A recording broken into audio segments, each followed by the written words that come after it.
We will begin with Lisa reading an introductory remark about her father. Please. Hey, come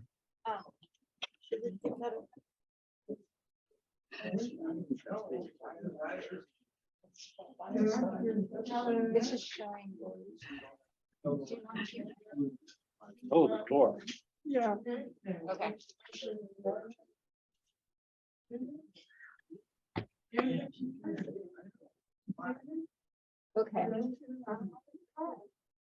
Hello. Wait, do what? Oh. Hello. So I'm reading something that my mom and Margot Garcia and myself put together. It's just sort of a intro timeline of the chronology of his life and career. Come on in. All right. We gather today to remember my father, Michael David Scadron, who died on March 11th of this year, 1 month after his 84th birthday. He led a rich life of family, physics, world travel, and swimming. He had a broad smile, an easily recognizable voice, and a determination to get on with life and physics. Just do it and get it over with was one of his signature phrases. Another was spring into action. Mike, the name he preferred, was born on February 12th, 1938 in Chicago, Illinois, to Erwin and Joanna Scadron. He attended public schools in Chicago and went to the University of Michigan in 1956, where he began as an electrical engineering major. After his first year, professors Peter Franken, Martin Pearl, and Andrew DeRocco encouraged him to change his major to physics. After 3.5 years, he graduated magna cum laude in 1959. Although my parents first met in high school and had a first date playing tennis, their relationship deepened when my mother enrolled at the University of Michigan in 1957. My mother insists that she was not, I repeat, not chasing after him. 2 years later, when she went to Michigan, 2 years later, my father decided to pursue a PhD in physics at UC Berkeley. My mother transferred there and completed her bachelor's and master's degrees in education and history. They married in June 1960 in Chicago. After their plan for a weekend honeymoon in Carmel by the Sea was torpedoed by flight cancellations, they returned to Berkeley to continue their studies. The second attempt at a honeymoon trip also failed. My father earned his PhD under Steven Weinberg in June 1964, while my mother prepared to take her written and oral exams for her PhD in history. He began an Atomic Energy Commission postdoctoral fellow at the Lawrence Livermore National Laboratory from 64 to 66. While there, he did research and published with Michael Moravchik and others. It was also Moravchik who invited him to join a venture called the Physics Interviewing Project, which sent 2 scientists, usually physicists, every 2 years to Asian and other countries in the developing world to interview and examine prospective graduate students aspiring to earn doctorates at top US universities. For interviewers, the experience provided insights into the strengths and weaknesses of the institutions they visited, as well as a network of faculty and the students who eventually completed their doctorates. When my father was awarded a National Science Foundation postdoctoral fellowship to Imperial College in London from 66 to 68, my parents decided to take the long route through the Pacific to Asia and the Middle East, leaving Berkeley in early April and arriving in London in September, taking advantage of Pan Am's affordable round-the-world tickets. They had a fabulous journey, first in Hawaii, spending a month in Japan, stopping briefly in Taiwan, the Philippines, Hong Kong, North Borneo, Brunei, Malaysia, and Singapore. They spent another month in Indonesia, traveling from Jakarta across the excessively bumpy roads of Java to take a boat to Bali. Once there in Bali, they stayed in the palace of the Prince of Ubud, where they were given breakfast tea in bed. The US consulate in Singapore had warned them not to go because of the recent military coup. Naturally, they went anyway. Renting uncomfortable bicycles, they once rode for 13 hours, visiting small villages, watching dances and shadow puppets in the evenings. Devoid of tourists, Bali was idyllic and enchanting. They returned 4 or 5 times over the years before it was discovered by a multitude of tourists and began to lose its charm. They continued on to Cambodia, Thailand, and Burma, had to skip Vietnam, then headed to Sri Lanka, Nepal, India, Pakistan, Afghanistan, Iran, and Israel. In many of these countries, my father connected with physicists at their universities and either stayed for a while or just gave a talk. Finally, they arrived in London at Imperial College, where he collaborated with faculty, postdocs, and other visitors for 2 fruitful years, while my mother settled into the British Library doing research for her PhD thesis. They took up the game of squash on University of London courts, ate cheap and plentiful meals at a variety of ethnic restaurants, enjoyed London theatre, ballet, opera, and music, and explored the rest of the UK. London, which was still quite affordable then, also became a base for forays to many countries on the continent during breaks in the academic year to attend conferences or for my father to give lectures. They managed to travel in most of Western Europe as well as Morocco during this period. Afterwards, my father took a position as an assistant professor of physics at Northwestern University from 68 to 70, and he joined the faculty at the University of Arizona in 1970, where he spent the rest of his career. He used Fulbright's, NSF visiting fellowships, and visiting scientist positions to collaborate with other physicists all over the world. Some of these collaborations took place in the US, Mexico, Canada, England, Germany, Italy, Portugal, Spain, Romania, Poland, Australia, India, Pakistan, Japan, South Africa, and the former USSR. His collaborators in Portugal, George Rupp, Frieder Kleefeld, and A. van Beveren, and others, organized a week-long workshop in February 2008 on scalar mesons and related topics in honor of my father's 70th birthday. He was prolific, authoring over 230 papers in refereed journals, publishing at least 1 a year from 1968 to 2008. And in 3 separate years, he published 16 papers each year. He also wrote reviews, lectures, conference papers, and was the author of 2 books, The Widely Used Advanced Quantum Theory and Its Applications Through Feynman Diagrams, and The Physics of Stellar Evolution and Cosmology, co-authored with Howard Goldberg, who's the University of Illinois at Chicago. At 30, as a new father, and just getting into his assistant professorship at Northwestern, he was diagnosed with multiple sclerosis. A fitness buff, my father fought the disease the rest of his life, participating in experiments and trying a variety of treatments and drugs to overcome the disease.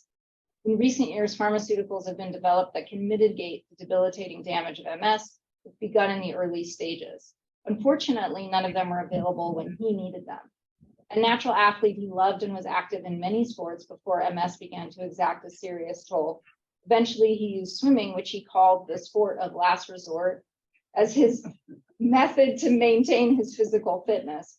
He was well known at the Tucson Racket Club as he pushed a walker to the pool, dragging his legs down the ladder and taking off to his laps, inspiring many by his determination and persistence. Now we look forward to your remembrances. Thank you. Thank you, Lisa.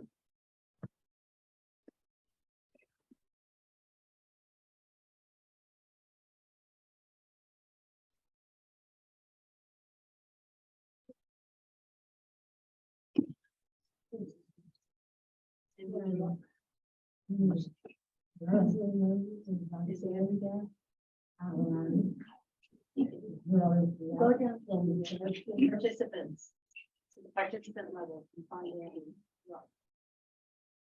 What? You need the next person. Next person cannot zoom in. Okay. That's why I wanted to put his photograph on this screen. Okay. I had learned how to do that, but evidently it's not going to work.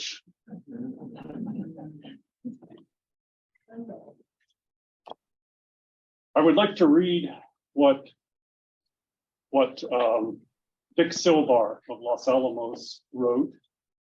We met as undergraduates at the University of Michigan around 1957 or 1958.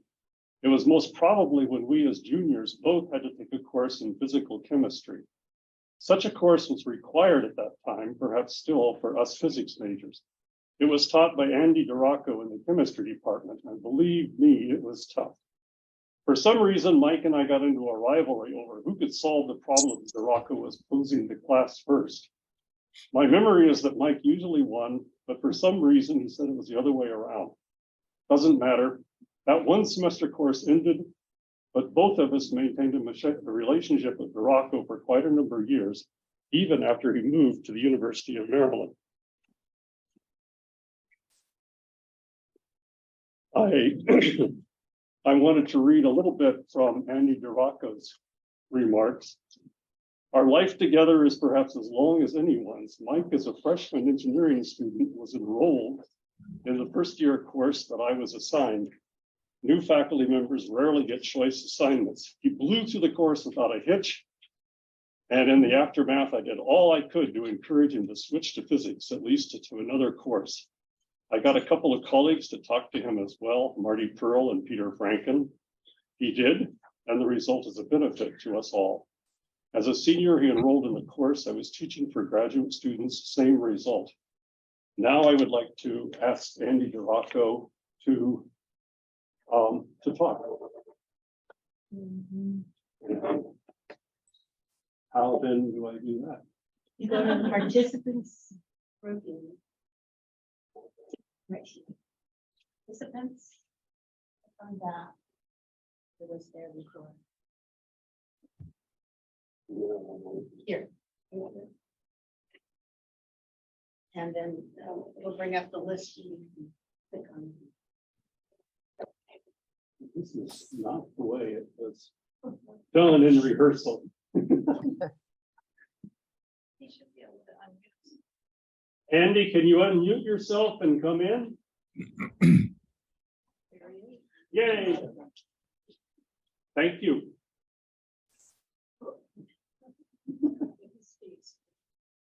Please speak, Andy.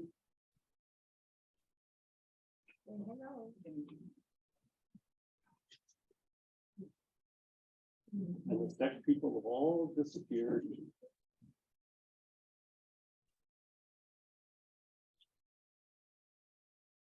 He's speaking, but he's muted. So, Andy, you must unmute. Is that better? Yes. Oh, okay. Everyone must unmute before they start. Try to speak. Well, I met Mike in his freshman year. In fact, we were both freshmen. I was teaching the very first course that I had. I was a renegade physicist who had gotten a temporary appointment in the chemistry department while my then wife was working on her degree. So it seemed an appropriate thing to do. This was a course for engineers.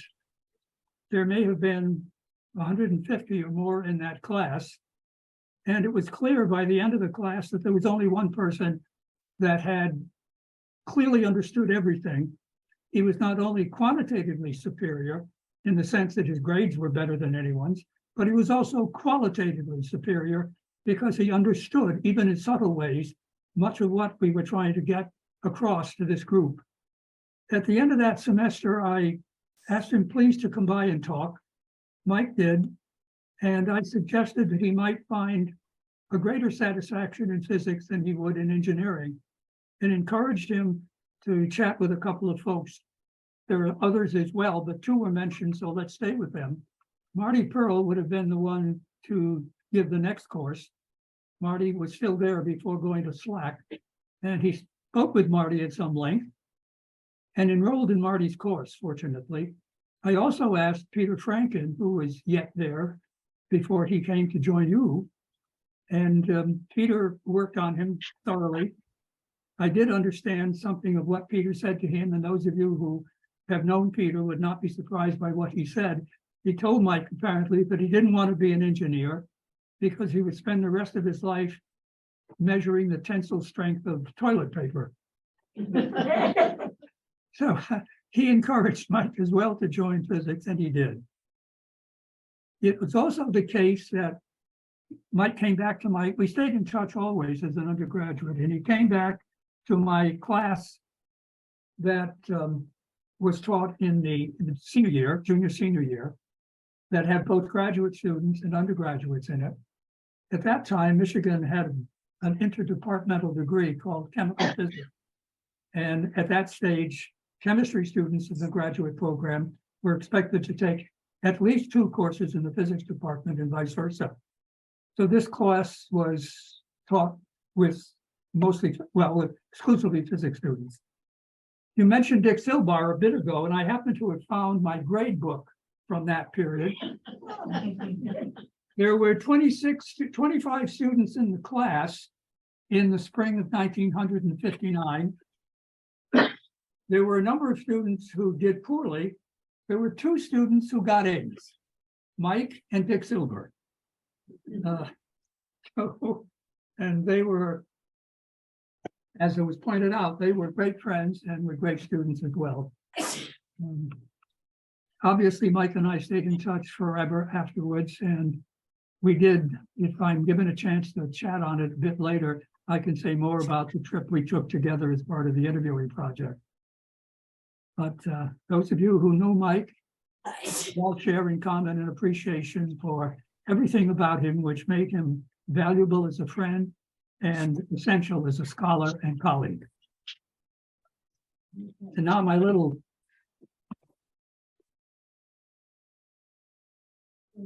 timer is going off, so my time is up. Thank you very much. Well, I certainly don't want to end the meeting for everyone. So. Lisa mentioned the long trip to Imperial College at the University of London, which at that time was it was dominated by Abdus Salam, among whose students and associates at that time were Riazuddin, Fred Galt, and Bob Del Burgo. I would like to read what Fred Galt wrote. Dear Sydney, I regret that I cannot be with you, but here's his memorances. I have fond memories of Michael when he was at Imperial College, London. I was looking for a thesis topic in 1967, 1968, and he provided one with his characteristic enthusiasm. I learned rapidly, got my PhD in 1969, and moved on to Durham University, where we collaborated once he settled into the University of Arizona. He also visited Durham and reminded me of the high level of focus that was expected. And this is going to be a recurring theme, the high level of focus that he was expected. We enjoyed ourselves. I am sorry I cannot be with you, but I will be thinking of you all. And so leading up to the second speaker, settling in at University of Arizona in 1970, Mike soon became funded by Department of Energy. He mentored a postdoc and persuaded Peter McNamee to join him during the fruitful years 1974 and 1975. Peter, can you unmute yourself and speak to us? Okay, I think I'm unmuted. Yay! Hey. I first met Mike when I arrived at Northwestern as a visiting assistant professor.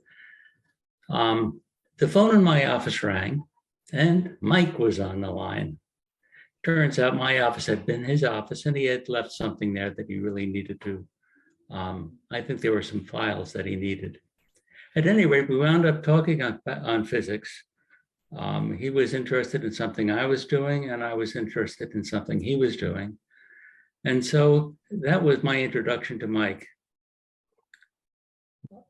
I think pretty much everybody in the room realizes that whenever you talk to Mike, he would quickly wind up dealing with physics. During the 2 years I was at the University of Arizona, Teresa and I spent many delightful hours with Mike and Arlene, of course, Carrie and Lisa, but things like swimming, theater, the like, even squash and racquetball, I think somebody mentioned that. Mike was, he never broke a sweat when he was playing with me. I always lost. And he barely moved when he played. Any rate, sometimes when we were, say, waiting for dinner, Mike would say, let's do some physics.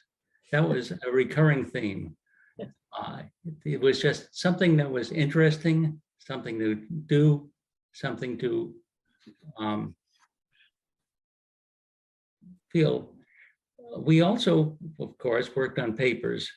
And one of the really neat things about working with Mike was left-handed. This always reverses things.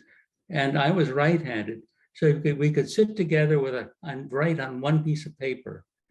And it was the thing that really made writing papers a lot simpler. Doing calculations, something as simple as that.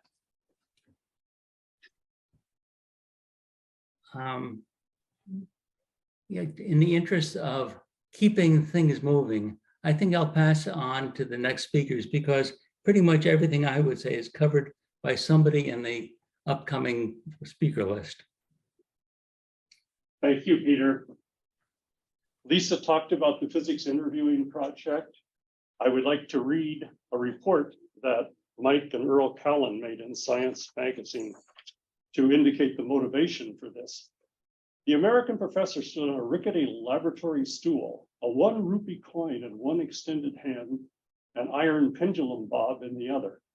The Asian physics student, a Master of Science candidate and an honors graduate with distinction, stood insisting that heavy objects hit the ground first because they are heavier.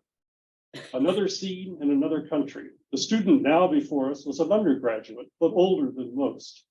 He knew and understood well much of what is taught in American graduate physics curriculum. He had taught himself physics while in hiding during the 1970 and 1972 Bangladesh War. The student had few formal qualifications, but he was very good. This was the physics interviewing project.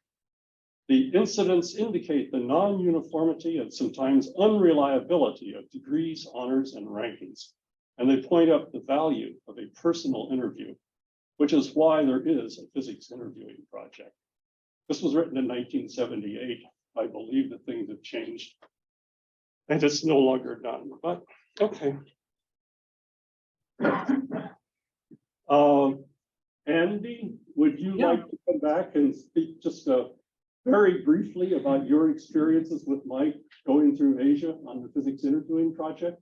Yeah, I think it's been clear that this project came into existence during the period from 1969 to 1973. And the results of it were published in a journal by the State Department called International Educational and Cultural Exchange. There were 4 of us there. Mike Moravchik was the inspiration for this program. His colleague Francis Dart, they were both at Oregon, and Mike and I were the co-authors together with them of this piece. Now, this goes back to a period of time when things were rather different than they are now, I believe. Most of the countries visited were not able to give advanced degrees. There were MSCs in India, which were pretty rigorous, but the rest of the countries were not well established in that regard. And some of the difficulties that were faced when their students came to our country was that their training earlier had been, if you will, more theoretical than our habits had been. We were inclined to teach by exhibiting examples and working problems.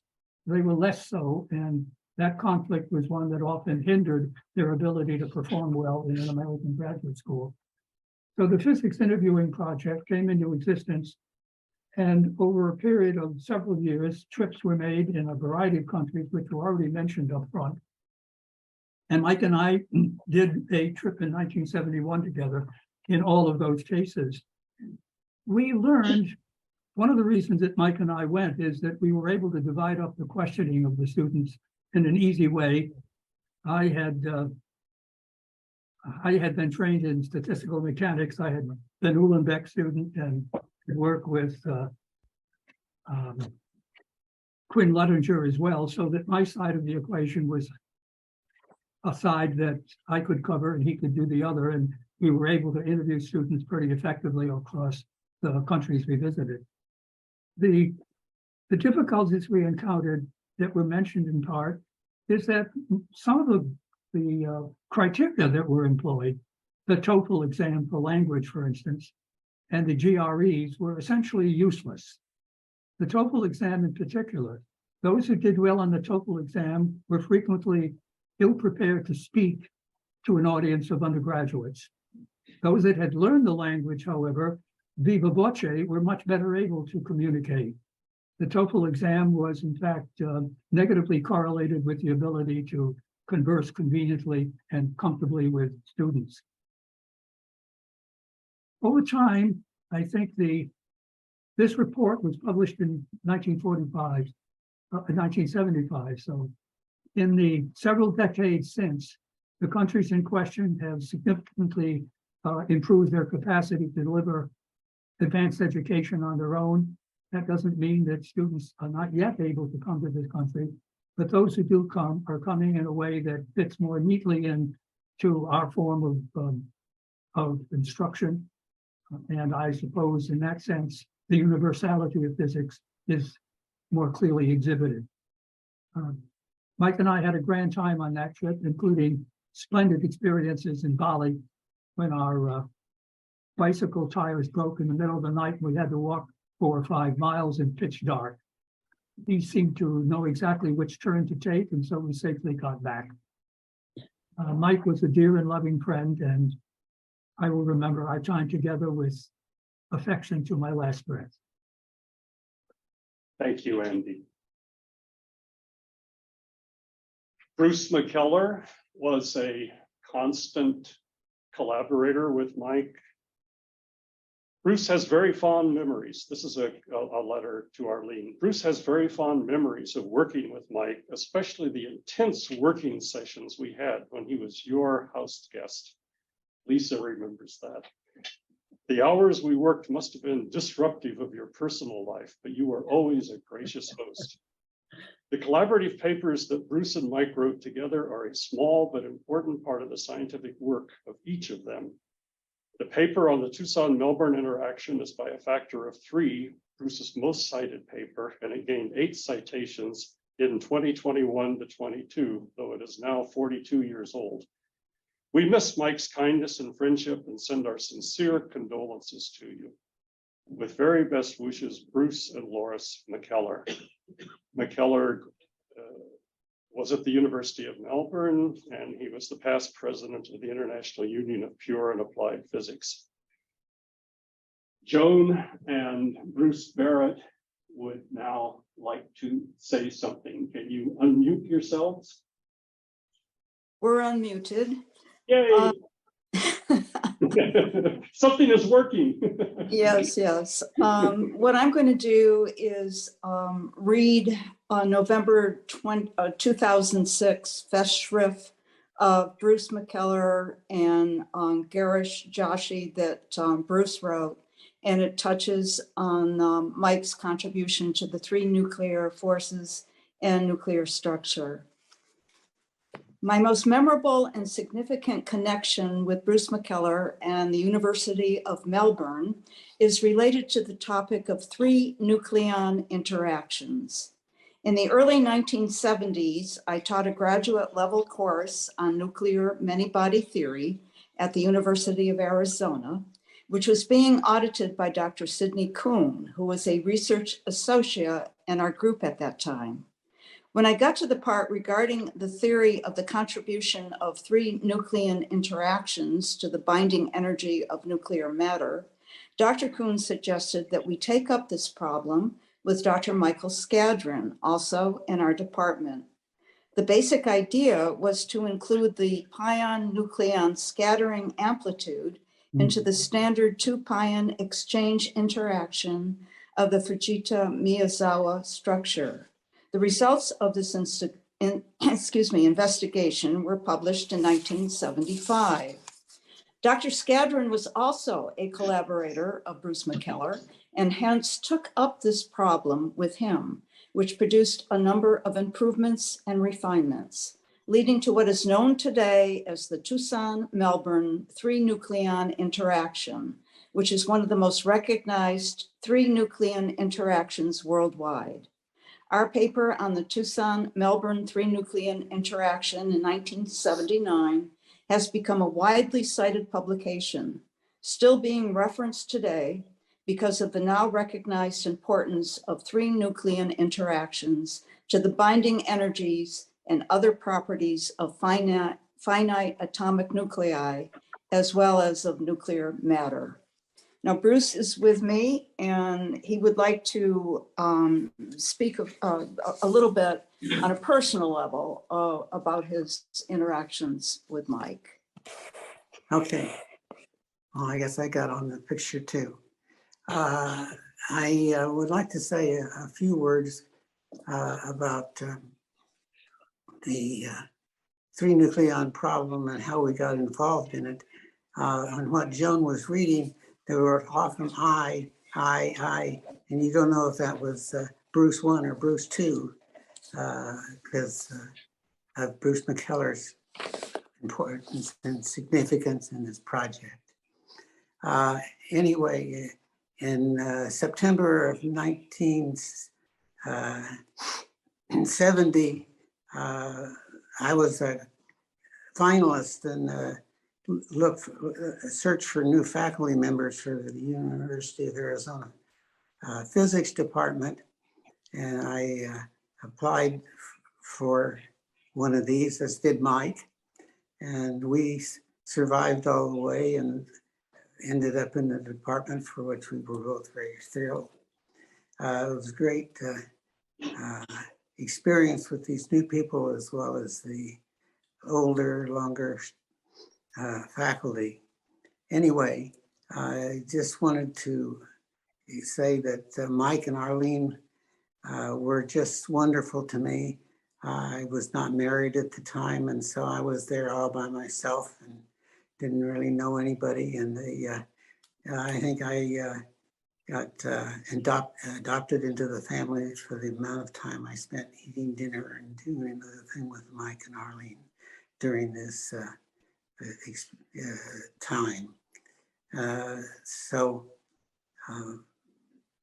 There's many stories, but obviously we don't want to go into those at this time. And I just want to say, Arlene, I really enjoyed my time with you and the hospitality you and Mike showed to me back in 1970. Thank you. And Thank you, Bruce. Mike's book on advanced quantum theory, which is on display here, was first published in 1979. Barbara Bickle had something to do with this book. Can Barbara say a couple of things about her experience working with Mike? Well, I'd like to actually, I have three things to share with you. And I first met Mike, or as he was known to me then as Dr. Scadron, and I moved to Arizona, came into the physics department, where I met many people in this room when I graduated from high school and got a work-study job as what was known as a clerical helper or typist, when people had typewriters and actually typed things for professors. And sometime later, after I married and left, I was still typing a lot of dissertations and such for grad students, because I learned how to do technical typing while I was here. And so the people in this room know about these kind of things. But Mike came to me and asked if I would type a book for him, which was the first time I typed a whole book. But the thing was, I had just gotten the very first computer and printer at home. And I had just gotten this very new program made by Murray Sargent from Optical Science on how to type equations using a computer. And so I had to learn on Mike's book how to use a computer and how to use that brand new program. And I'm sure by the time this was done, we both were very happy it was over. But just to remind you, I know a lot of people remember this. There were things called like floppy disks that programs came on, you would load them into the computer. And then you had printers. The printer I had had a thing called the daisy wheel.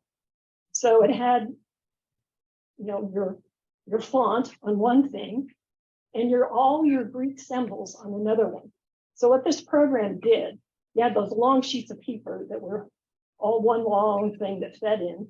You type a chapter, and you would print out and it would go do all the letters. You give it some command, all those pages would roll back. You put in this daisy wheel with the symbols and it would go chink, chink, chink, chink, chink, chink, chink. So the wonderful thing for both Mike and I was that when you had to do editing and make corrections, you could actually go back and not have to type all those pages over again. So that was very exciting. And by the time we were done, there was a big stack of pages of actual paper that went to Springer Verlag, the publisher, and then they typeset it. So we were both, I'm sure, very happy to see that done. But I have another second thing I'd like to share with you. And I put a photo in the slideshow. It said, do you have any photos? So I went back and I found my husband's old photo albums before we were married. And I went to what was called Easter break back then, 1972. And I found this picture of people in a sleeping bag with a ground cover and a sleeping bag. And they're sleeping on a beach in Cabo San Lucas, Baja California Sur. So they went to, and with another friend named George, they went to Cabo. It was a pretty small town 50 years ago. And I know there were big grand hotels like the Finisterra, but did they stay there? No, they camped. But did they camp on any old beach? No, they camped on Lover's Beach, which means they took their duffel bags with this equipment. They scrambled over the rocks and went out on this southernmost beach in Baja California and slept out on the beach. But there's one story Bill liked to tell, and I'll tell it shorter than Bill would have, I'm sure. But they asked for directions to someplace to eat one time. So the three of them went, and they said, this is a really small place, let's call it Roses. So they went to Roses. They went walking along, and they said it was a really small place. And finally, they found this place that had like a little ramada outside, just with a couple of a table. And they didn't speak Spanish. And they communicated somehow. There were no menus. The lady showed them something in a pot, and they said, that's okay. And then they ended up paying for it. They had a delicious meal for a very little amount. But a little while later, they continued their walk, and they walked along, and there was Roses. And Mike turned to Bill and said, my God, Bill, you know what we just did? We just ate in that lady's house. So, and the third thing I'd like to share, if anyone would like this copy of the book, it's the second printing. I would love to have somebody take it home, because I found this on Bill's bookshelf and I don't need it. Thank you, Barbara. Mike worked on another textbook called Physics of Stellar Evolution and Cosmology. He wrote in the preface, as elementary particle physicists, we share the sense of wonder and discovery that is taking place in astronomy and astrophysics today. One might wonder about the chutzpah of particle physicists writing a book on cosmology. But that was their reason. And I noticed that in the acknowledgements, the authors gratefully acknowledge the comments and criticisms of Professors D. Barker, J. Koch, and R. Wyman. R. Wyman is in California, retired, but Professor Dr. Delmar Barker is here to tell us his speculations on why he was thanked by Michael Scadron before. Please come up and tell us.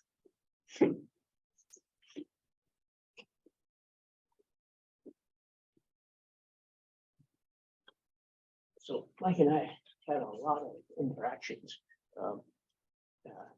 In 1970, I was a graduate student, and I was working on a thesis project that was an experimental project dealing with nucleosynthesis in stars.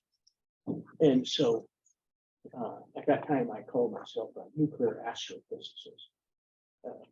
I've changed my name several times since then. But anyway, I tried to find, so I think I remember what I was being thanked for, but it was a long time ago. So I know that we at least discussed this topic. Whether he was thanking me for that topic, I'm not sure. But at that time, people were concerned, and still concerned, with fossil DNA. And they were interested, most people were interested because they thought that was a good handle on, evolution. So I was interested in stellar evolution. And so how could we use fossil DNA to answer some of the questions that Mike and I had about stellar evolution? And so I proposed that chlorophyll, which responds to the sun, should evolve with the temperature of the sun. And Mike thought that was just a great idea. And so we spent a lot of time thinking about it, but we never really reached any conclusions because nobody had ever found any fossil DNA of chlorophyll. And I still watch the literature to see if that ever happens. But anyway, I'm about 5 years younger than Mike, and so if you look at our histories, there were several places where we might have overlapped but didn't before 1970, and that was at the University of Michigan. I too got my bachelor's degree at the University of Michigan, but not until 1964. So that was a place that we could have overlapped but didn't, and but eventually did here in 1970.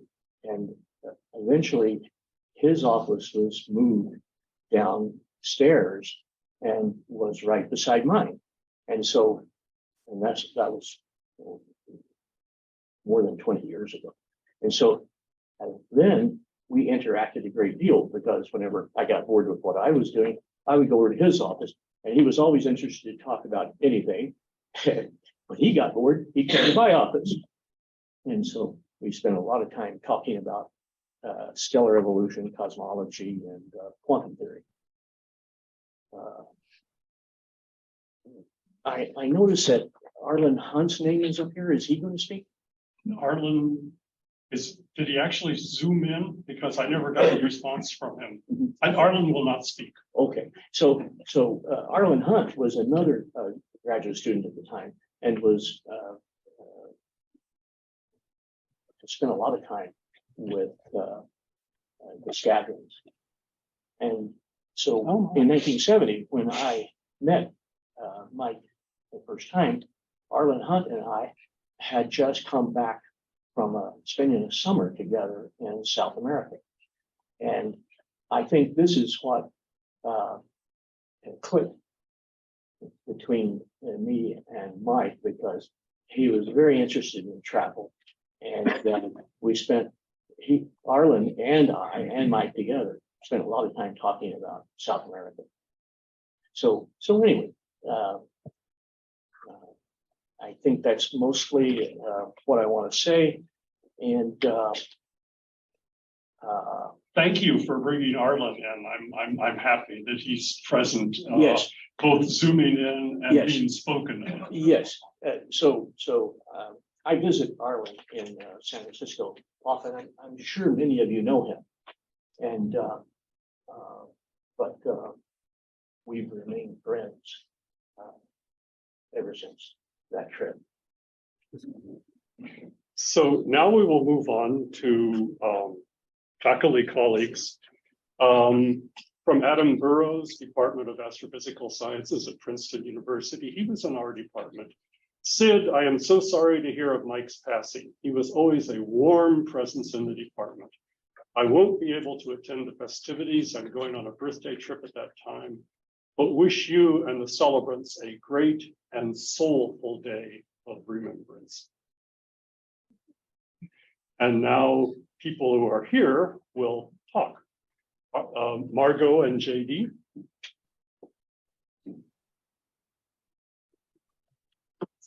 Hi, it's nice to see all of you here and also all of you that are also on the Zoom. I'm reading this for JD, and so this is spoken in his voice. Mike and I became good friends very soon after he joined the University of Arizona physics faculty in 1971. We shared common beliefs and ways of living and valued many of the same things. Mike was enthusiastic in his pursuit of any and all topics.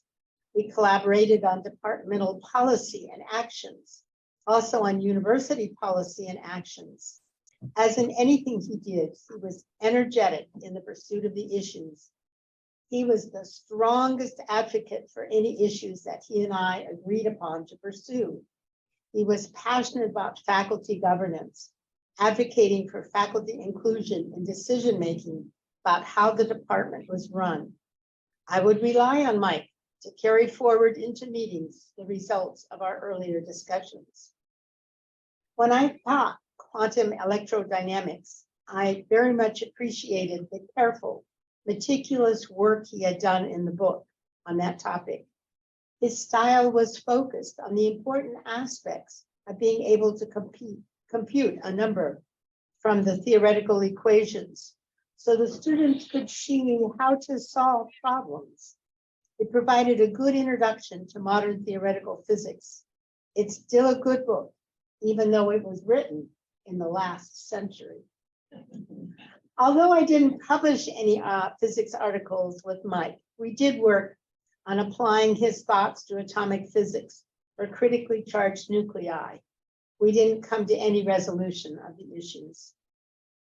Our families would often have meals together. The food was delicious, and we shared a love of Middle Eastern and Asian foods. The conversations were lively and far-ranging.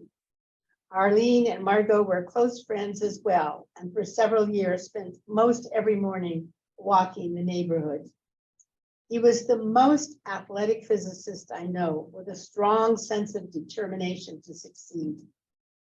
We admired his grit to move past the physical obstacles in his life, turning down many offers of walking sticks, fancy canes, and other such devices to help with his physical stability.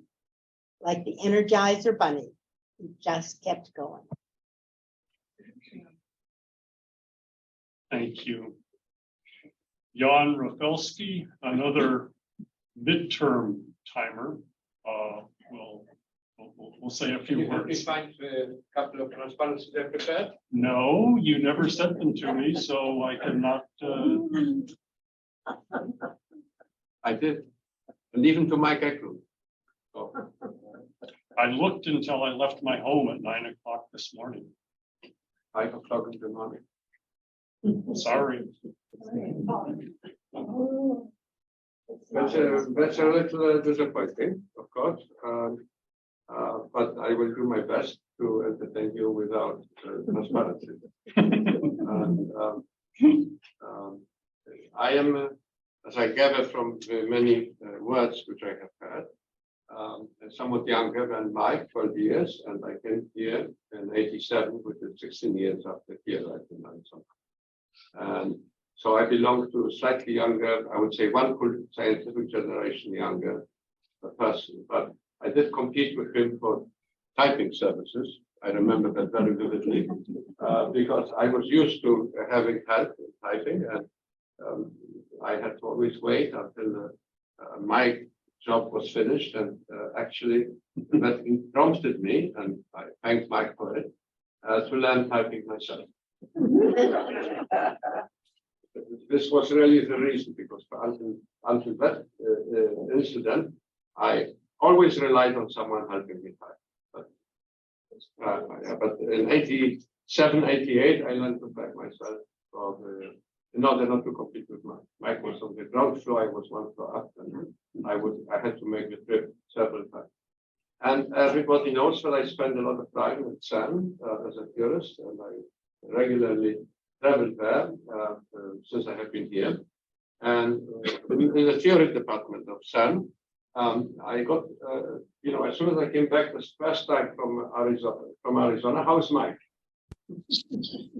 Which Mike? Is there something wrong with Mike? Which Mike? No, Mike Scadron. And I saw it, you see, you don't notice everybody. I always do my own things. So most of you who know me know that I just follow my own path and I don't look around me. So although I have collided with Mike in terms of typing help, I didn't really know his last name.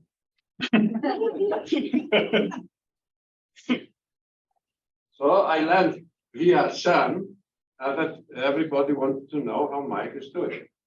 And so we recognized in actual interactions with others that Mike had internationally the highest recognition you can get in the world, because everybody, when I mentioned, I am now at I'm not sure. Tucson, Arizona.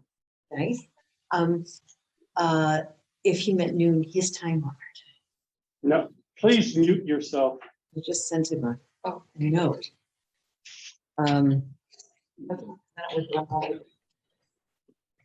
Now, there's something I have it too that I could. You're not gonna like it, but I don't like it. Pepper, mute yourself. Thank you.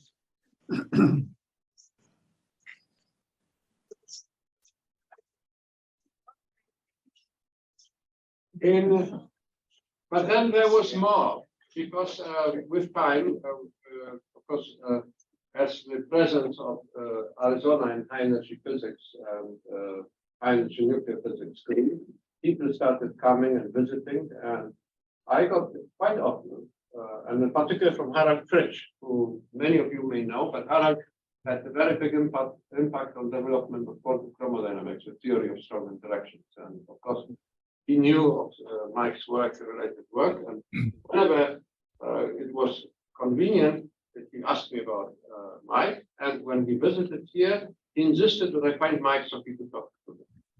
And I had actually physically to find him. And when later actually contacted by email, Harald is coming, and I need an appointment for time for you. And so that was quite clear to me that there was a lot of international recognition and international impact that Mike had. But I also discovered with time, and this is why the transparency now would be very useful, that there was a considerable local engagement that Mike has had. And perhaps the reason why we have a chairman of this venue right there is that I looked up what is the profile of the publication of these two gentlemen, the common profile. Each of them publishes separately, but do they overlap? And to my surprise, I discovered I would say that perhaps one of the strongest links that you can imagine in science. There are like 15 papers that they have written together, 15 scientific publications, and some of them are extremely well cited. I mean, they are like 10 with 100 approximate citations, with average of, all of those papers on average have 100 citations. I mean, that is quite, in my circles, for people who publish 2 author papers or 3 author papers, I mean, not those who publish 100 author papers, but really just 1, 2, 3. In this case, minimum 2, maximum 4, or something like this. That's a pretty good ranking, I would say top ranking in the circles of nuclear physics. So that collaboration should have been even larger. You would have been even more successful. Then obviously there was something clicking between these two gentlemen in terms of physical science, scientific accomplishment. And then I asked the third transparency I prepared, which I unfortunately maybe will be on record, was the question, how do I summarize my personal impression of Mike Scadron? And always good to look for what other people say. So I have a nice transparency showing the picture of the fest for Scadron. I mean, we mentioned, yes, the Lisbon, I think it's Lisbon conference. So I have pulled the proceedings which were published. It's volume 1030 of American Institute of Physics, and have, taken interest in reading a little bit in it, which I haven't done before as a preparation for this occasion. And what struck me was the introductory remarks, which I think really characterized Mike in the way I could not find better. This fighting for truth and fighting for overcoming all the difficulties in life. And in particular, in the context of him apparently breaking his arm or harming his arm in Lisbon. So I used this opportunity to connect it to his character, and use words. I recommend these particular introductory comments. If you want to know who Mike was, as seen by another person from outside, that is right there in two phrases done extremely well. And I think the editor of his proceedings, if he is not listening, but he'll be speaking later on, so he can actually read these words, which I cannot read. Sorry. Sorry. Thank you, Jan. Thank you very much. Marlon Scully, if you can unmute yourself. Done? Yay, thank you. Oh, can you hear me? Yes. All right. Well, first of all, thank you, Sid, for inviting me to participate in this event. I'm a big admirer of Scadron. Mike wrote the book, as far as I'm concerned, in advanced quantum mechanics.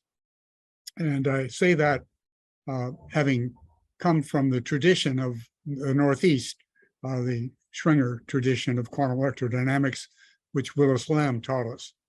Can you hear me okay? Very well. I just wanted to look at you. So in the late 60s, things were happening here at Arizona, and we got the opportunity to come here, to come there, and start an optical sciences center. Aidan Meinl and others. After I was there a couple of years, I had the great good fortune to chair a committee that hired Peter Franken, who was one of the guys who evangelized Michael into physics. And so Michael came, and I enjoyed interacting with him on physics. His book has some of the best treatments of various subjects. For example, Lippmann-Schwinger theory. It's just a very excellent book. Mike was a deep thinker, and Mike was also a macho man. Someone mentioned that he was an athlete, and that's true. And I'll never forget that one day I came into his office and I was wearing my hatband, rattlesnake hatband hat. And Mike said, "So what are you doing there? Trying to prove that you're tougher than a rattlesnake?" I said, no, this is just what we do with the rattlesnake population around our place. And boy, we got a lot of them. And so he ribbed me about that for a while. And the final words were, "Well, whatever you say, I'm more of a Marine than you are." So my sense of trying to get to the last word in this business, I went home and we got a really big rattlesnake. He was about 10 feet long and about 4 inches in diameter. I caught him alive and put him in one of these have a heart traps. You know what they are? They're big wire traps that you put coons in. And so I took it to the lab and put it on Michael's desk when he was out of his office.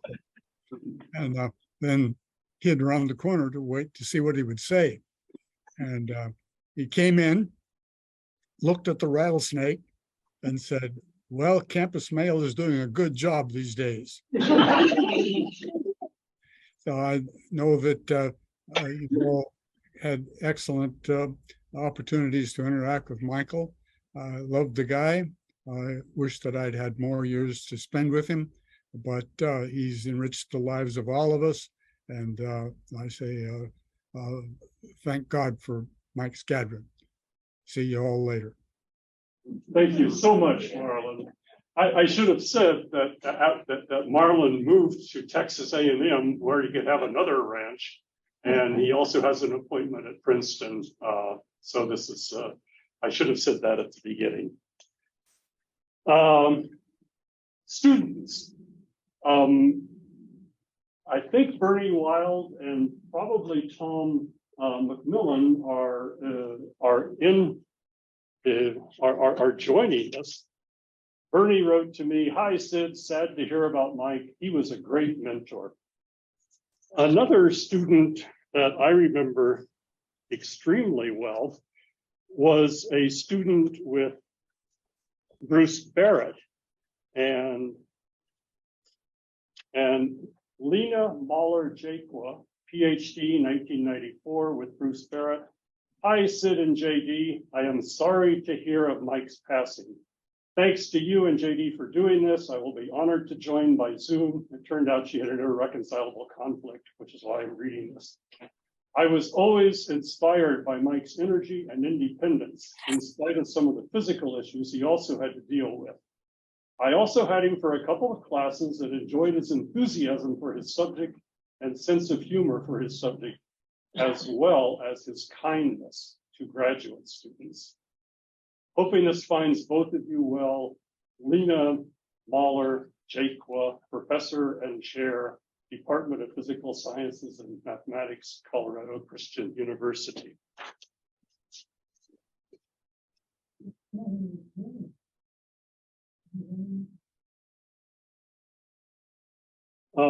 The next student, former student who did his PhD in high energy physics with Mike Shoup, Lavon Budkavia. Sorry, Lavon.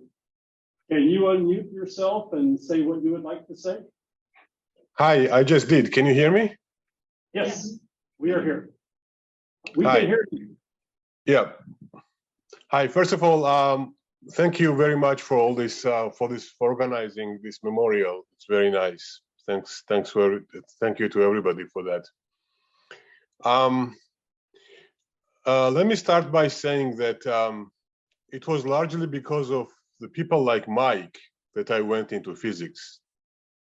And it was because of the growing shortage of people like Mike in the field that I eventually ended up leaving physics.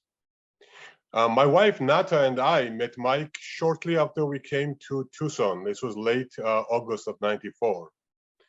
My advisor from physics, from my undergraduate physics diploma work from Georgia, from Tbilisi State University, his name is Anzor Khelashvili. He had known Mike, and he suggested I go find him when there. So one day I just knocked on Mike's office, and I met a great man whose eyes would always light up as soon as physics became a topic of conversation. Mike lived and breathed physics. Mike was one of the best phenomenologists that there was. His unending quest for otherwise practically inaccessible low-energy QCD phenomenology via his beloved linear sigma model was admirable. The measureless constants of nature inspired him. His great book, Advanced Quantum Theory, was already mentioned. It just uniquely laid out introduction to complicated concepts in quantum field theory. Without often boring formalized axiomatic overhead, yet without any loss of mathematical rigor, the text is geared towards quickly bringing one up to speed to understanding and using Feynman diagrams for practical phenomenological calculations. Mike was a great physicist and a great mentor to me, being my physics master's degree advisor and being on my PhD defense committee. But most of all, Mike was a great man to those around him, a great husband and father. We loved Mike very much, and we will all miss him deeply. I'm certain we each carry boundless memories of Mike and the sincerity and kindness he radiated. My wife Nata and I were looking back and remembering the time when Mike suddenly appeared in our Tucson apartment one day with massive, supersized bags of Pampers diapers for our newborn baby girl, knowing full well we were just poor students who could not afford many things, and these were among the most important things the baby would need. Mike and Darlene even connected us with a great pediatrician in town, Dr. Ronald Goodside. Mike and Darlene would invite us to their house, where we also met their lovely daughters, Carrie and Lisa. They would take us out to the Tucson Racquet Club and even invited us to Dr. J.D. Garcia's house for Thanksgiving. We always remember and remain immensely grateful for all the help and warmth we felt from the Scadrons when we were just newcomers to this country. Once Mike even hooked me up with a local water polo team in Tucson, knowing I used to play water polo back in Georgia. Despite his handicap, he would often drive me home from the university.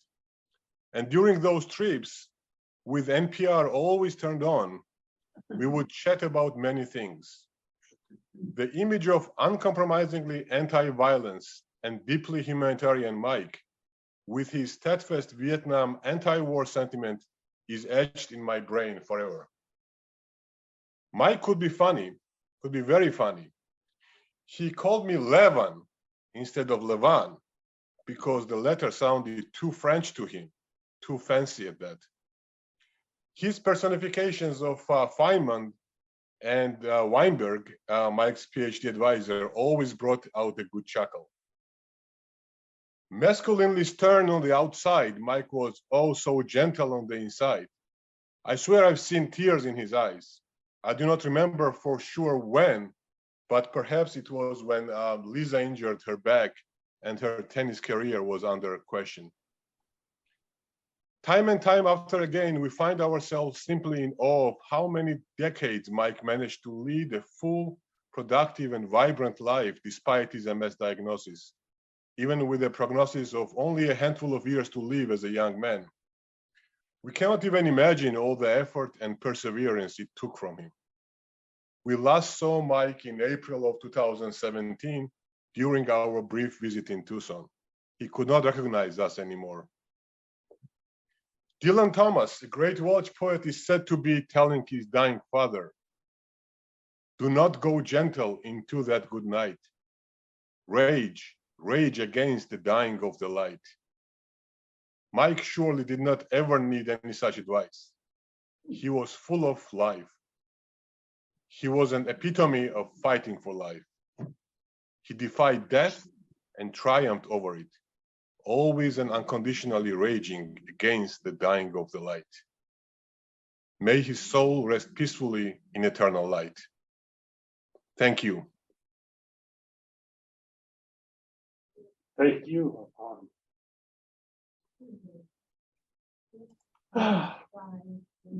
Another person who interacted with Mike in the early days as a young person, Alexander Koshik, a postdoc at U of A, 1988 to 1990, presently managing director of Deutsche Bank. Sasha, can you unmute yourself and chime in?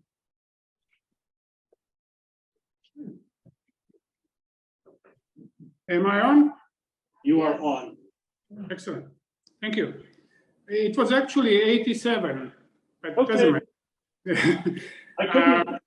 Okay. Yeah, I arrived at Tucson sometimes late August in 87. Those were the final years of Ronald Reagan, and I think Evan Meacham had not yet been impeached as a governor. That man was ahead of his time by the standards of current politics and was a constant source of entertainment. That kind of defines my first impressions about Arizona. Scadrons and Hughes were the first families my wife and I had met and became friends with. And in terms of age, we were straddled somewhere between Mike and Arlene and their daughters, and we became friends of both generations of Scadrons. Mike and his family were really warm and welcoming.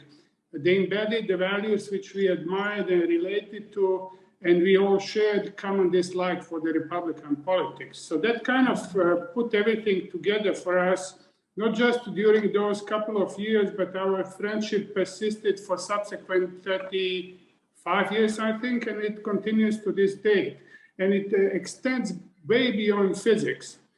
During my time in Tucson, I learned many things from Mike, physics, math, academic gossips, and politics, who are the bad guys, good guys, American history, what matters and what doesn't matter in life, most of them during our long rides through Saguaro Forest East, when he taught me how to drive stick shift on his old Peugeot.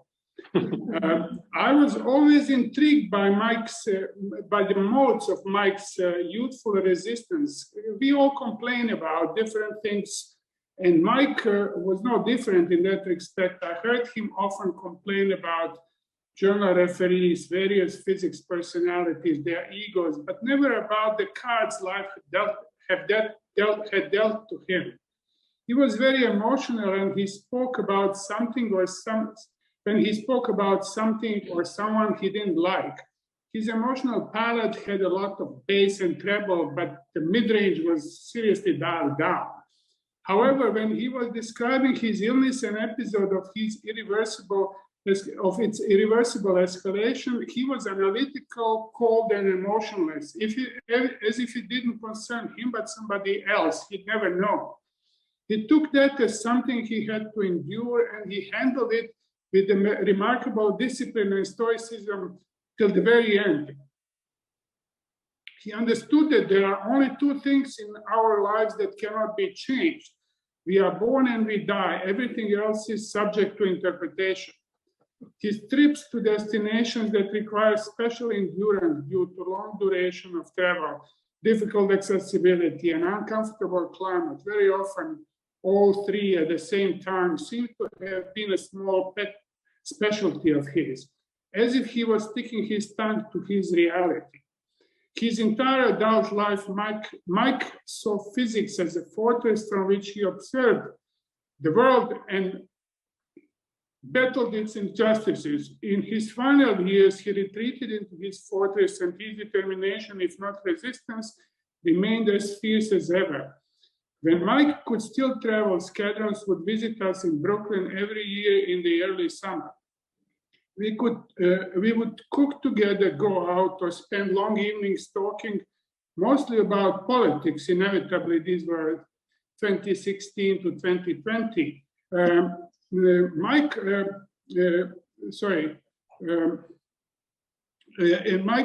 would normally tune out for the most part and only occasionally jump in perfectly timed "Trump is an asshole."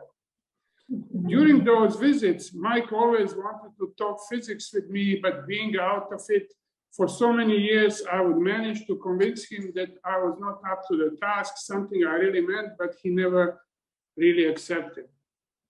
By the time of Scadron's last visit with Mike, he looked tired, uncomfortable, and more withdrawn into his own world. His fortress was a lonely place. Arlene, Carrie, Ruby, and my wife decided to go to the city, but that project was too ambitious for Mike. The two of us stayed at home while the rest was gone. He pulled out some papers and started, "Let me show you something I've been working on." I pleaded with him, but he ignored me. He started, it was, of course, chiral symmetry again. And I began to ask questions, surprised by the words that were coming out of my mouth. He answered and I objected, even more surprised with where that came from. He gave the counter argument, slightly irritated, and we started arguing like it was 1987 all over again, and we were back in Meekums, Arizona. That lasted for not more than 50 minutes, but it felt longer. A distinct out-of-body experience, and as close as one could get to time travel. Mike, didn't we have that discussion before? I asked at some point. He looked at me and nodded indeterminately as if my question interrupted the spell, and we both zoned out. We sat silent for I don't know how long. He broke the silence. Trump is an asshole. I agree. Yes, Mike, he definitely is. Thank you so much. Other faculty members, physicists elsewhere, and then we'll turn to personal views. From Jerry Miller at the University of Washington. Dear Sid, thank you for informing me of this event. Although I did not have many contacts with Mike, I remember him fondly. His enthusiasm and intellectual vigor made him an outstanding colleague and very interesting person. His determination to keep going in spite of his illness is an inspiration to us all. I learned of his departure with a large amount of sadness. And I asked James Berry, who wanted to say a couple of words, physicist at Iowa State University, who spent a year here with us in Tucson. James, good, thank you. Yeah, thank you very much, Sid and everybody, for this opportunity to share a few thoughts. As I listen to others, I see many of us had very similar experiences with our interactions with Mike. And so it may sound a little repetitive, but I first actually got to know about Mike through two colleagues at the University of Arizona, Sid Kuhn, who and Bruce Barrett, who worked with Mike long before I came to my first visit to the University of Arizona. But then I spent a semester in Tucson in 1983, and this gave me a chance to interact with colleagues there, JD and Sid and Bruce and others, and Mike. And it was great fun to participate in many spirited discussions. And it was clear to me that although Mike and I never collaborated, we were somewhat in different fields at the time. I found Mike to be very friendly and warm and engaging, and had a very broad view of the field. So he was easy to engage in conversation. And he certainly gave me a lot more credit than I deserved for understanding what he was saying. I hear that echoed by others as well. But he was fun to talk to. He basically, I found he would draw me in particular, into an array of ideas on how physics works, how the laws of physics are put together, and the phenomenon that emerge from those laws. He had such a deep view and a very picturesque one of how the symmetries of nature were encoded in those laws. So with Mike, I always found him going back to these very fundamental points in his discourse with us. And I'm sure I forced him to repeat himself on many occasions because I think he felt that I deserved a better tutorial than the last time he gave it to me. But it was always fun to hear Mike get so enthusiastic about these ideas and basically draw me into his way of thinking.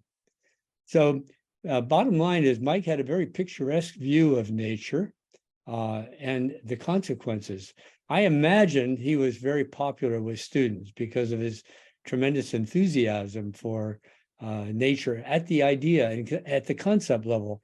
He didn't have to use equations to convince me. Those did underlie his points of view, but he was able to communicate in a very colorful way how these ideas emerged from the underlying theory.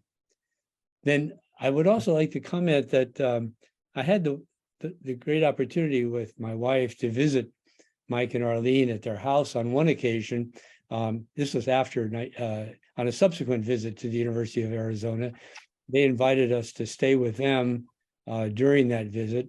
And this allowed us to get closer to Mike on the more personal level and have more of an exposure to some of his ideas about society, the future of the world, and some of the politics that some of you have alluded to. Again, great animated discussions emerged from that as well. So I felt, that I really got to know him more on a personal level at that time. So again, so I always remember Mike as a very warm and personable colleague, very inviting of discourse with you on any subject you cared to bring up, and had such a deep view of physics that I think I benefited every time from those interactions. He's certainly going to be sorely missed. Thank you. Thank you, James. And now we drop physics for a couple of minutes and talk about other aspects of Mike's life. The first speaker in person, Charles Blitzer, who will talk about his family. And perhaps I can put Leon Blitzer's picture back up on the screen since it will block out the faraway speaker. Leon was a mainstay of our department. So go ahead. I think most of you know my dad, and many of you knew my mom as well. He was 2 generations within an apartment for Mike, and came here. I think it's true. The first faculty was interested in education, and Mike is just one example of how all of that flowered. So excuse me for starting my arch with you by pointing to important things about Mike, which many others have already raised. Mike was a unique force of nature. The embodiment, if you want to look at it that way. He was brilliant. You've heard how he was a world-class theoretical physicist. Mike and his family, as you've also heard, were incredibly well-traveled around the world. Much more than a match for me and Marcia, who've been to many countries around the world in our 40 years together. We were no match. But we love to talk about travel and about the world. He was incredibly devoted to his family.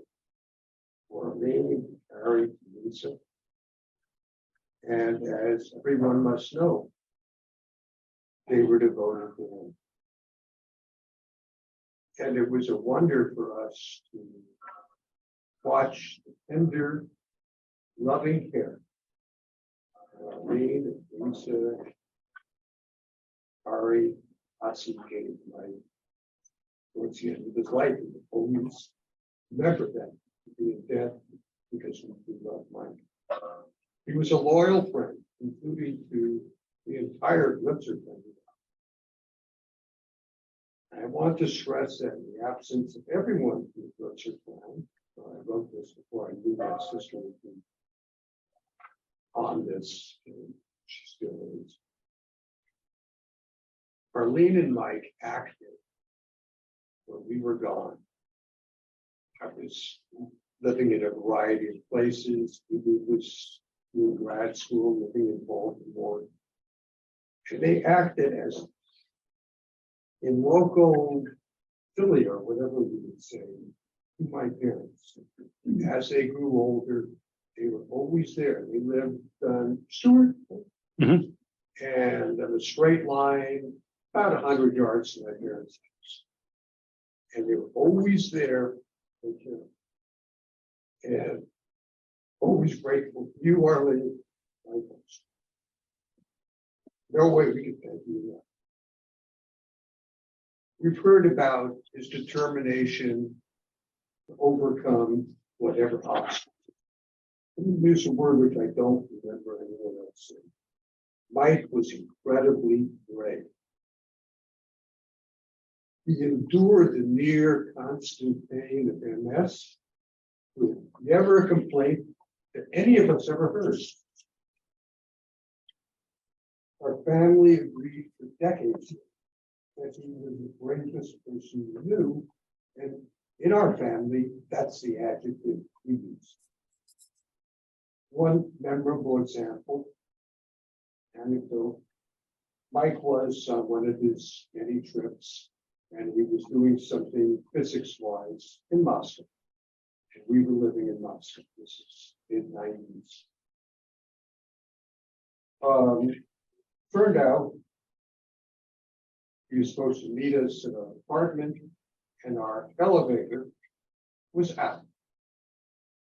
This is a big old building with every floor being two stair back and forth. And we knew that the building maintenance people, full-time people, would take care of it in about 30 minutes. We told Mike, just wait. That was not Mike. He got into the apartment and he insisted on climbing up flight, from the fourth floor, fifth floor, whatever it was, rather than wait just a little bit. Did he complain? No. Before Flitzer family in awe. Of course, in recent years, Arlene is matched completely in bravery, dealing with her own issues and never giving up. Boy, were they a match. Hats off to you. Now let me close by a short tribute written by our son Mark, with which we all concur. Earlier, Eric had sent a private message to Arlene and me. Hi, Arlene. It's Mark Wilson. I just wanted to reach out and send my condolences. I want to be clear that Mike had a profound impact on my attitude towards work and life. I vividly remember all the swim workouts I had with him, trying to keep up with intensity and muscle, and the getting popcorn upstairs back and forth afterwards. Needless to say, he wore his work ethic on his sleeve, both academic and not. As a parent, I will certainly use Mike as an example of how to use determination, grit, and smarts to get you places. I could go on and on with all the memories I have with Mike.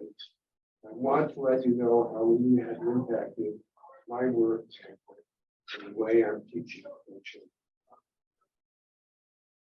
Thank you. Thank you, Charles. John Levitt, a faculty brat when I came here, and now he's a grown man. Well, almost, right? So actually, I the self-appointed representative of the Rocky Point group, my cohort of young people. I think I was actually conceived of their first trip. It was right after they arrived here, because it was literally, that would have been the timing exactly. So I feel as if it's okay for me to take that role. But I remember when Dr. Scadron came, I was junior high, I guess, at the time, and I remember you guys came out on the very first few trips, and I'd started, of course, at birth going there. So I mean, I was really used to the ritual fire ring, and I didn't realize they were drinking the whole time, but now I have my own fire ring, so I know what goes on at those. There wasn't, I mean, we did lots of tidal pool stuff, and there was great things that went on. But when he showed up, first of all, he looked like he'd been doing the Charles Atlas program, and he would walk around, shirtless a lot and flexing and which way to the beach. But he also brought a football. He brought a football, and he would take that football, and we'd gather up all the kids together, and we'd go try to play football with him. And he'd throw it so hard that when you caught the ball, it made you cry, but you couldn't let anybody know that. And then he would run with the ball, and we'd all try to tackle him. And there was like 9 kids all trying to do it. But the McIntyre kids they actually managed, I think, a few times to actually get through to them while we were doing that. But anyway, it was a side that nobody's really talked about, and the intensity is the competitiveness and intensity of this guy. I mean, we were trying to play football with him, right? He was going to win. That's just the way it was going to work. And so we I know that everyone had different experiences with them. I actually spent my 7th grade year, 8th grade year here on an independent study program, making a 6-inch reflector, grinding a mirror here in my dad's lab. So I'd go with him every Tuesday to lunch with a lot of you guys here. They're here in the room at the Park Center. And I got to meet all of you then. And he would stop by every once in a while and make suggestions about how I could do a better job on my mirror. And it was, 80% is good for me. I'm good with that. But he definitely wanted something better than that. So I just wanted to share that was our perspective. My sisters had to leave. We had something else going on that we had to go to. So my brothers also wanted to come, but they're out of state and some conflicts. We couldn't do it. But I very much appreciate the opportunity to have been invited. So we appreciate your coming. Thank you guys very much. I had 142 PowerPoint slides, but I didn't. Thank you very much. May I ask Lisa to say a few words? Okay, so this is something I wrote. So my father had life figured out. He exercised his mind in an area of study that was worth a lifetime of dedication. He married a person who was worth a lifetime of devotion. He loved wholeheartedly. It was very intense to be his child, to live up to his expectations, and it was also a gift to be his daughter. Even as we were lamenting the weight of it, my sister and I were aware that we had special parents. We were aware that most other kids didn't have parents who could tutor them in every school subject, didn't get to travel all over the globe, didn't eat food from everywhere, didn't get dragged to all the world's museums, didn't have parents who regularly had some of the brightest minds from all over the world at the dinner table. He fervently enjoyed the food and cultures and peoples of the world. His generosity often manifested in the form of feeding people or force feeding people. He took care of his body even when it wasn't taking care of him, and thoroughly enjoyed the experiences he could have with his body while he could have them. He had an ironclad belief in right and wrong and consistently put those values and other people above accumulating money, status, and material things. He harnessed several superpowers: focus, not caring what others thought of him, and never dwelling on obstacles. In the last years, as several diseases ravaged his brain and body, he retained the core of who he was, fairly gracefully accepting his circumstances, trying to enjoy the things he could, while exhibiting his characteristic impatience to get on to the next thing. His sense of humor blossomed as dementia reduced his inhibitions. His stories became more hyperbolic. His love expressed more frequently and effusively. In short, he sucked the marrow out of life, even as life was sucking the marrow out of him. I'll call later. There's still a schedule, Johnny. Sorry. Anastasia, my daughter Anastasia Atieno-Kun asked to say something. And hi, everyone. Hi, I'm Anastasia. I'm Dr. Sidney Kuhn's daughter. I'm one of 2 daughters. My sister Danielle is here too. Thank you so much for organizing this, to you and Margot and everyone involved. This is so nice to talk about Mike and see so many familiar faces and names from my childhood and onward. Excuse me. So I grew up going to physics parties. That might be a contradiction in terms, but anyways, I grew up going to physics parties, and especially at the Scadrons. And I remember those get-togethers very vividly. And gosh, and Carrie and Lisa, I would play with them. They were some of my earliest, most consistent friends. And they really got me because we were all traveling all the time. And that's why they were some of my earliest and most consistent friends, because I went to more schools than I can name. And they understood what that is. And when I came halfway back to Tucson, halfway through the school year, and was the weird kid who was just in Portugal, where even is that? They really understood that when the other kids around me just didn't, because that wasn't their experience. So I really appreciated that. And I also remember at these physics parties, every time I was fascinated with these huge paintings in the living room, and they really captured my imagination. And I mentioned this to my dad just about a week or two ago when we were talking about this event, and he must have mentioned it to Arlene, because the next thing I know, she texted me photos of these paintings. I hope you can see them. Yes. And so this is one of these beautiful paintings from Bali.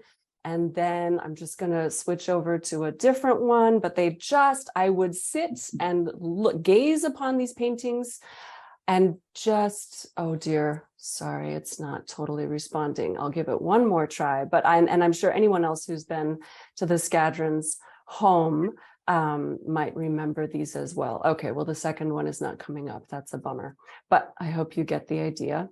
So at any rate, all of these memories are really coming together for me. And Mike and Arlene were a consistent and constant part of our family life when I was a kid. I also remember I went to Tucson High School for my high school, and it's right across the street from the physics building on the U of A campus. So one day I needed lunch money. And so I walked over, as I would do periodically, to go find my dad in the physics building. And I bumped into Mike on the way, completely accidentally. This wasn't very typical, but there he was. And I mentioned just the smallest thing about, I need some pizza, and I need some lunch money. And immediately he gave me way more than my dad ever would. He gave me a very generous amount of lunch money, and I was able to eat off that for a week and a half. So at any rate, all of these memories are coming together for me in this time, the Racket Club, all of it. So thank you so much for giving us a time and space to remember Mike so fondly. Thank you. Thank you. And now back to physics. The last 13 years of Mike's productive life was with a group in Lisbon, Portugal, and two of those representatives perhaps will speak to us. Frieder, are you there and can unmute yourself and speak briefly? You hear me? Yes, you are here. So, thank you a lot, Sid, for letting me participate this meeting. The last time I was organizing this conference for Mike Scadron 70, and as I had to participate in a exam, I couldn't participate in the conference, and I did not know that this was the last time when I could see Mike personally. So for me, this is really a point of return, which affects me a lot. As many people have said already a lot about this fine personality of Mike and his family, I will look in more focus now also on Mike's physics, even in the end, where he had made really remarkable contributions, as you will see. There are happenings in life which at the first sight seem to be accidental, yet in retrospective turn out to follow some imaginary plan, which has been developed by some conspirative unknown actor. Hence, in retrospective, my scientific career has turned out as a conspirative plan by some unknown actor to run into Mike Scadron. First, my choice in 1987 to study physics and to pass 2 trimesters in October 1989 to March 1990 at the Imperial College, where Mike started his career as a researcher in collaboration with Bob Del Burgo and Hugh Jones. Most probably after this time, I bought Mike's book, not knowing what brilliant researcher he was. But then the choice of the supervisor, Manfred Dillich, of my diploma thesis on the non-perturbative Bethe-Salpeter equations and the doctoral thesis on perturbative Lagrangian models for effective degrees of freedom like resonances, which are described by complex valued mass and coupling parameters. So this work on the Bethe-Salpeter equations made me on one hand meet George Rupp at some conference in Amsterdam, who worked also on the Bethe-Salpeter equations and invited me to come to Lisbon as a researcher after completing my PhD. The work on the Bethe-Salpeter equations raised, on the other hand, the question on whether confinement is dominated by vector or scalar forces, and what is the meaning of Bethe-Salpeter ghosts. So having managed to get me at the end of 1999 to Lisbon, George Rupp revealed to me that he had made research on the Higgs boson by solving Bethe-Salpeter equations, and that he, and Van Beveren and Doulemont had developed a non-perturbative coupled channel approach based on quarks and mesons, describing very well the germanium spectrum, and at the same time astonishingly well pi-pi scattering already in 1986. It came a welcome surprise of this approach that the S matrix of this formalism contained a sigma meson pole. So at those times, Mike Scadron already started working on scalar mesons while they were completely forgotten over many years. So having dynamically generated the quark level linear sigma model on the basis of constituent quarks and effective meson degrees of freedom, including the sigma meson within an effective Lagrangian approach, in at least in 1994, Mike Scadron and colleagues demonstrated in his brilliant way of short decisive arguments that this effective Lagrangian approach fits very well experimental data. This was really admiring. Mike wrote down always short formula and he met the data right on the top. Right after my start in Lisbon, George and Eve invited Mike Scadron to visit Lisbon and to Coimbra to present his ideas at the quark level on the quark level linear sigma models.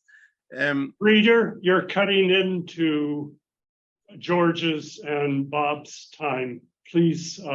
Okay, I will. Please conclude. Try to get to the point.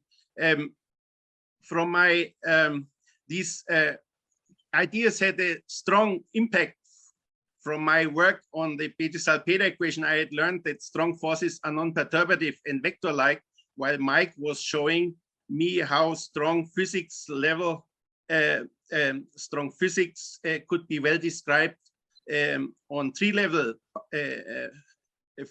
by chiral symmetry, chiral shielding, and turning loops into trees, and his miraculous log divergent gap equation at scalar confinement due to the sigma meson, which had been considered to be impossible by Gross, Wilczek, and Politzer. So let me put this in the following terms. Mike Scadron found a non-perturbative theory for strong interactions, or how he expressed it in his incomparable way in March 2005. There are many ways to skin a non-perturbative cat. So in fitting QQ bar scattering in QCD, I managed to rederive Mark's quark linear sigma model Lagrangian, but it was now asymptotically free because it contained an imaginary coupling constant and complex valued quark masses. So the non-Hermitian Lagrangian respecting Mike's dynamical generation can be now well handled by the formalism developed in my doctoral thesis. It belongs to the new type of non-Hermitian PT symmetric quantum series, which have been proposed by Carl Bender and Stephen Böttcher in 1998. Interestingly, it has been Hugh Jones who contributed significantly to understand these new non-Hermitian quantum theories and became one of my very good friends and colleagues. What has been achieved by now in the circumference of Mike? Mike has resurrected the sigma and kappa meson. These scalar mesons have been confirmed experimentally. He told us how to make non-perturbative perturbation theory in strong interaction based on scalars, which will substitute maybe QCD, and quantum field theory for effective degrees of freedom is now nearly completed. What has been not achieved? Mike's tadpoles generating flavor changing neutral currents and mixing of scalars and pseudoscalars remain yet unexplained.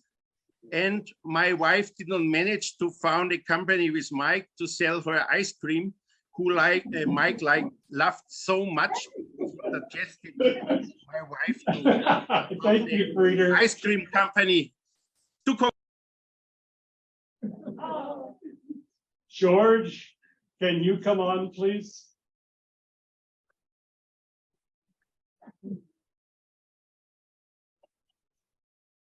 George Root.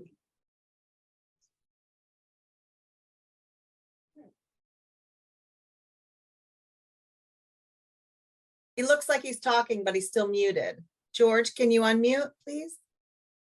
Yeah, sorry. There you go.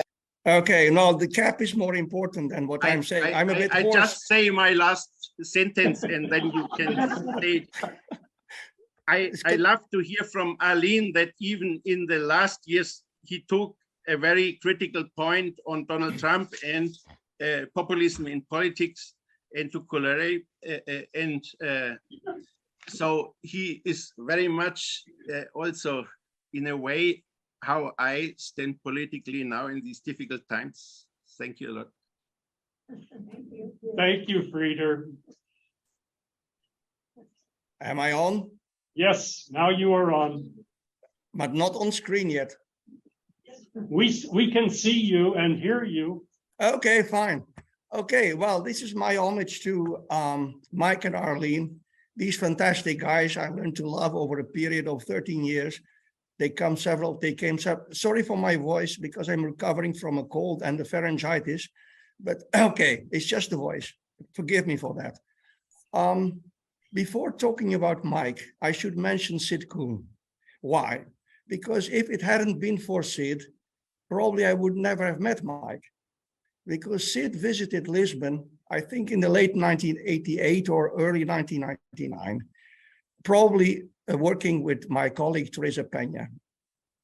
And then I had a chat with Sid and I mentioned our terrible struggle with FISREF letters and FISREF D about a comment on a paper by Turnquist about the sigma meson and the kappa meson. And it was a fight that we lost after 2 years, but we won the war. We lost the battle, we won the war. Also thanks to Mike, of course. Sydney mentioned then, indeed, the work of Michael Scadron, which to my shame, I didn't know at that time. And so I went to the literature and then Eva and I, we decided to invite him to Lisbon. And we had just managed to get a grant. So we had some money to pay for his stay. Anyhow, there is so much to tell about Mike. I mean, in 5 minutes, it's like showing 200 slides in a 45 minutes talk like Stan Brodsky used to do, but I'm not Stan Brodsky. So let me just focus on a few interesting episodes from our acquaintance with Mike. And maybe the most impressive one was 2006, because Mike and Arlene would be going to the Azores, where there was one of these quark confinement and hadron conferences. And Mike would give a talk there. But first he visited us in Lisbon and we had worked together. And then just the day before, I dropped him off at the hotel, helped him out of the car. And then he took his walker and went straight into the hotel before I could help him. What happened was that the automatic doors of the hotel slammed on him. He fell and broke his wrist. So we had to go to the hospital. This tried to put the wrist in place. They bandaged him. And next day, of course, he had to call off his participation in the conference. So I decided, okay, take advantage of the situation that some other scientists were passing through Lisbon, like Han-Xing Zheng, Turnquist, and Frieder Kleefeld, of course. And I organized just a mini workshop in Lisbon for one day. May I put that on screen? Yes. If I manage to share it, let me see if I manage to share it. Share screen. Do you see it? No. Does it appear? No. Sorry, we can't see it. I tried to share the screen, but somehow it doesn't work. Okay, never mind. These things are always such a pain in the neck. Well, anyhow, what I wanted to say about this situation, this is the most typical courageous attitude of Mike. He was in pain still, but he wanted to do physics. So I organized this mini workshop, and it was a success. And we even managed to discuss with Turnquist some things that we had criticized in that old paper that was not accepted by PhysRev Letters and PhysRev D. It was very gratifying. But this was typical for Mike. I mean, physics was number one. He couldn't go to the Azores, so the physics had to be done in Lisbon. The other episode was 2 years later at the Scadron 70 conference. And I had taken great effort in getting Heiri Leutwiler to participate, because some of you may know that Leutwiler was one of, with Gasser, the creator of chiral perturbation theory. And Mike, he hated chiral perturbation theory. He even forced me to write offensive things about chiral perturbation theory, which, by the way, I really like to do. But anyhow, Mike was treated very badly by in the US by the financing bodies. He lost his grant exactly when the sigma meson was rehabilitated. And since then, he didn't get any grant anymore. So I found it very important that Leutwiler was a famous guy, and he even had published a paper in 2006 somehow, pretending that he had reinvented the sigma meson. So Leutwiler came to this workshop, and he understood that he had been a little bit unfair. In fact, he had not invented the wheel, the scalar meson wheel. It had not been him, it had been Mike in his 1982 paper. So then the workshop had more than 80 talks. It was a great success. And Mike really tried very hard to show what he had worked on for so many years. And it was highly appreciated by all the other participants. It's really a shame I cannot show another photograph from that. Let me try to put this on screen. There is a photograph that was taken by a friend and colleague of mine from St. Petersburg, Sergei Afonin. He took a wonderful photograph of the conference dinner in 2008. So that was February 12, 2008. And there is a wonderful photograph. If I cannot put it on screen, I will send it to Sid Kuhn. It's a beautiful photograph, high resolution. And what you see on the photograph is Mike Scadron discussing physics with David Bugg, another great physicist. They have published together. I have published with David. I have published many more papers with Mike. And this photo is so typical. You have all these people enjoying the conference dinner, but Mike and David, they are discussing physics. Well, I think there is so much more I would like to say, but let me just wrap it up. It was unforgettable and it was really a privilege for me to get to know Mike and his lovely wife, Arlene, wonderful Americans. They show us Europeans that there are open-minded, progressive Americans that really should be appreciated. Thank you very much. Thank you so much, George. The final speaker is Bob Delbergo. It's 6 o'clock in the morning in Tasmania for him. Are you there, Bob?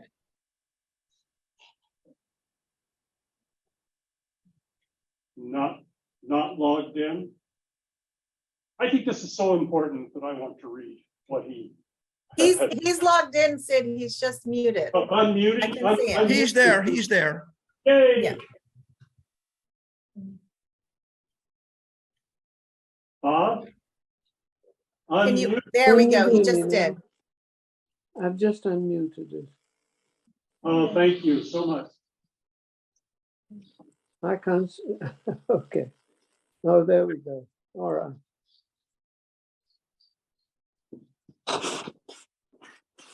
Please go ahead. Okay, right. Thank you. It was with great sadness that I got to hear of Mike's passing away. He was one of my oldest and staunchest friends over many a year. I first met him around about 1966 when he came over to Imperial College as a recent postdoc. The glowing reference from Steve Weinberg. My admiration of him grew with time. It was founded on his stoicism in the face of an unrelenting illness, which he was determined to vanquish. Many a lesser being would have given up the battle, but Mike was a stalwart who would not succumb to the affliction, and he knew how to deal with it. He went on to a fruitful and glittering career, of which his family would be rightly proud. Early on, he tended to be a bit of a formalist, and he expounded the tricks of the traders in his book on advanced quantum theory. Later on, though, he turned into a bit of a phenomenologist. He was a hands-on particle physicist with his ear to the ground for developments and new experimental results. He was an extremely hard grafter and single-minded in his search for the basic truths, focusing his efforts on the role of scalar mesons. His instincts about the effect on the implementation of chiral symmetry linear representations was quite sound, and he had no truck with fashionable nonlinear realizations espoused by so many others in the mainstream. Our common interest was because we both had studied zero normalization constants in our respective theses for describing composite or bound states and as a way of dynamical mass generation. We wrote several papers together in that vein over a number of years. He would focus on the way this approach affected certain results, free of multiple parameters which the nonlinear people used, while my contribution was to formalize the steps. Our complementary skills culminated in our last joint paper, which George co-authored, and he beautifully put it together a dozen years ago. Thank you, George. It was during the mid to late 1980s that our mutual interaction was greatest. We came to Arizona during that period, and I vividly remember the month when we were housed in Stewart Road, in a near neighbor's villa. Mike diligently worked all morning at the university and took his exercises in the afternoon at the racket club to maintain his strength. He and Arlene were mostly there in the evening. As I recall, popcorn and iced tea were Mike's favorites. The Scadrons came to Hobart for a brief period in the late 1990s. I can't remember the precise year. And we collaborated just as intensively. And after that, and unfortunately, the progress of MS, it became more difficult, and we went our separate ways. With much regret, I wasn't able to attend the Scadron 70 symposium due to the tyranny of distance. By the way, it's 6 o'clock in the morning here. Mike played hard and worked hard throughout his life. So rest in peace, my dear friend. You are a model physicist, admired by many. I have many wonderful and happy memories of you and Arlene and your torches. as long as 10. It is good taking the old today, thanks to Zoom. So from Tasmania, goodbye everyone, and thanks to Sid and Lisa for organizing this gathering. Goodbye, everyone. Well, thank you. The end of the formal program, and I'm sorry that it lasted longer than we had hoped. Would anyone else like to say something? John has had his hand in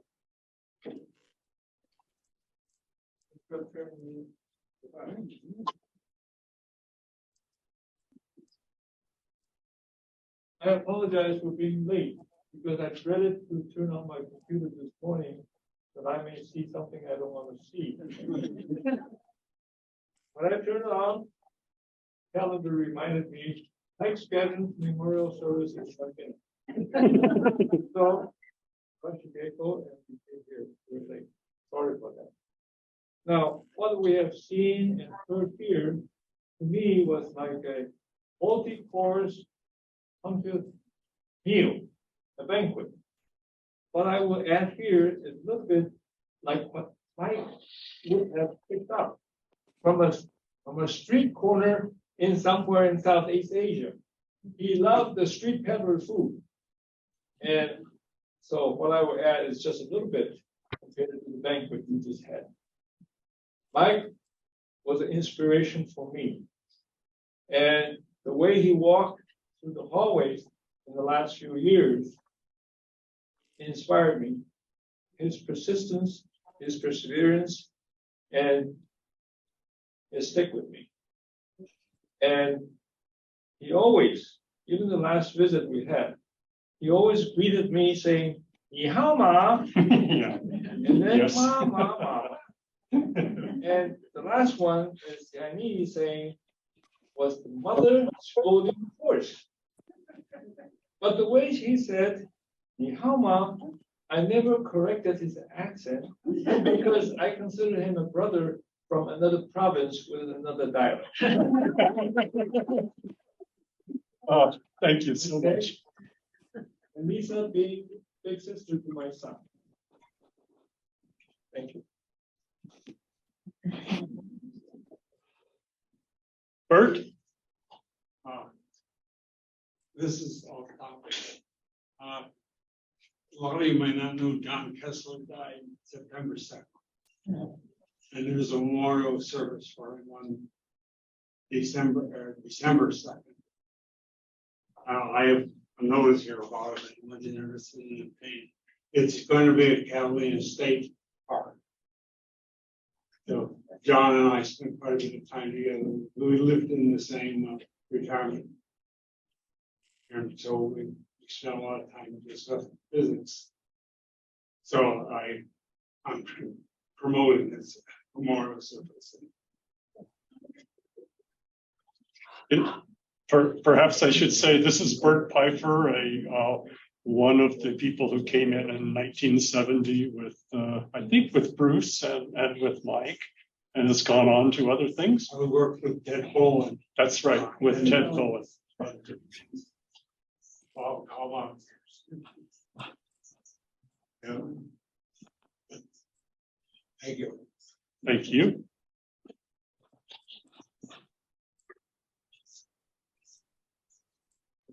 Dare I ask for the sound effects? Yes. Let's see if this works. I'll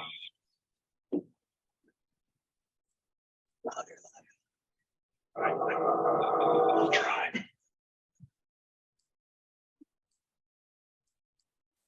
It's as loud as it can be. It's not the way Mike did it. Sorry. It's a pale imitation of what she wants to talk about.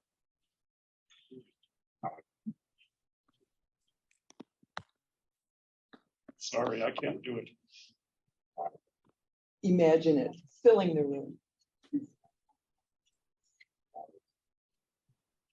So my earliest memory of Mike walking into his and Arlene's house on Stewart, being blasted with the sound of the Tibetan huge, long bronze trumpets.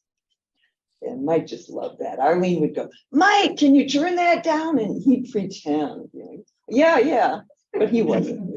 he wanted us all to just feel it, you know, from the bottoms of our feet to the tops of our heads, because he said that this is special music for Asia freaks.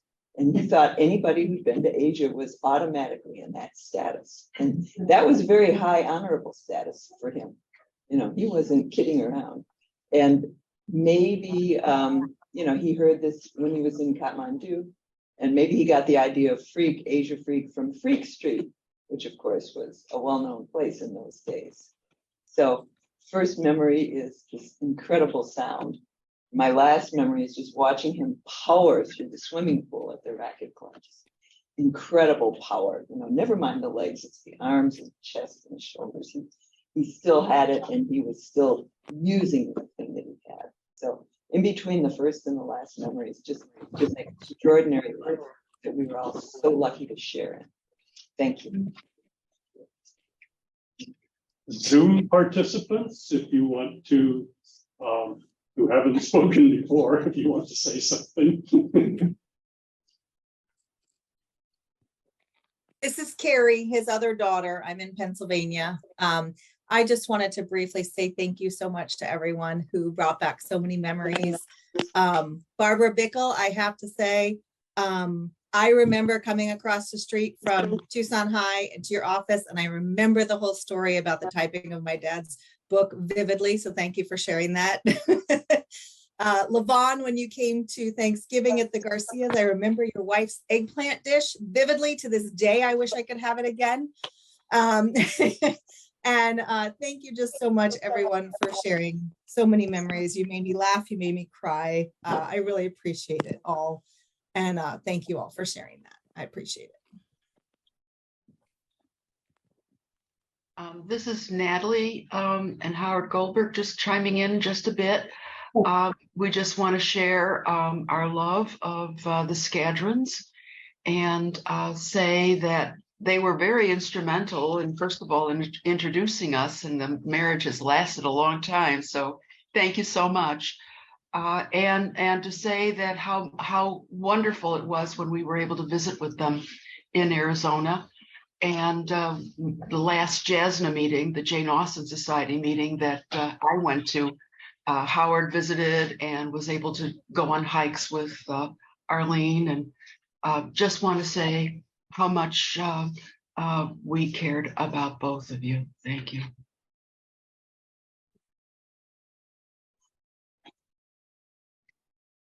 I'd like to say something, if possible, all the way from New Zealand, very briefly. When I got the message from Lisa that her father had died, I could not believe that such a force as Mike Scadron had left the planet. I knew he had suffered greatly in the latter years, and he was not himself. But nonetheless, everything that people have said is very true, absolutely irreplaceable. And he loved the three women in his life so dearly. And they all three remain and are magnificent.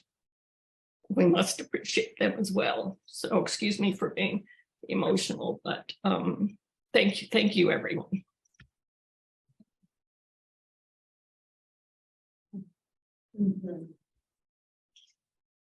I just wanted to add, he actually loved 5 women in his life, Ruby and Marina as well, his granddaughters. He was so, and you didn't ever get to meet them, but my dad was an amazing grandfather. He loved his granddaughters with a passion. He was definitely one of the best grandpas in the world, and they told him that all the time. And he was so funny with them, and they had so much joy in the time they had with him.